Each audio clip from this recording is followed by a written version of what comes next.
শায়েস্তা ভাই, একটা বিষয় আপনার কাছ থেকে জানাচ্ছি। আমরা অনেক সময় অনেকের কাছ থেকে একটা বিষয় প্রশ্নের সম্মুখীন হই। প্রশ্নটা হচ্ছে যে, অনেকে বলে যে আল্লাহর আগে কে ছিল। এই বিষয়টা যখন প্রশ্নটা আসে, তখন এটার উত্তরটা কিভাবে দিলে ভালো হয়? জি, আপনি অনেক সুন্দর প্রশ্ন করেছেন। এটার উত্তর হচ্ছে, যেমন ধরেন যে আমার কাছে দেখি পকেটে বাদাম ছিল। এ ধরেন যে আমার কাছে 3টা বাদাম আছে, ঠিক আছে।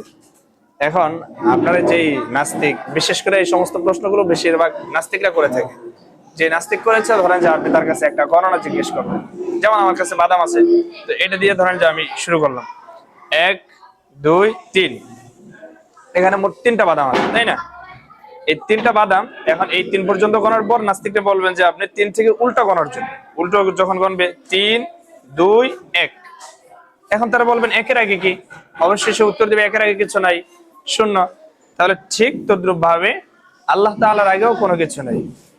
আল্লাহ তাআলার আগে কোনো কিছু নাই, আল্লাহ তাআলাই শুরু থেকে শুরু, আল্লাহ তাআলার আগে কিছু নাই। যেমন একের আগে কিছু হয় না, সেম ভাবে আল্লাহর আগেও কিছু হয় না। বাস, তারপরেও যদি সেই নাস্তিক না বোঝে, তাহলে তার কপাল খারাপ, কপাল বড়। যেমন একের আগে কিছু নাই, এখানে যদি সেই করে যে একের আগে নাই কেন, তাহলে আপনি বলবেন যে আল্লাহর আগে নাই কেন, তাহলে আপনি বলবেন যে একের আগে নাই কেন। তুমি একের আগে বসাও যে একের আগে কি আছে, তাহলে আমি আবার আল্লাহর আগে বসাবো। বাস, সাধারণভাবে আমরা উত্তর দিতে পারলে যথেষ্ট। ঠিক আছে।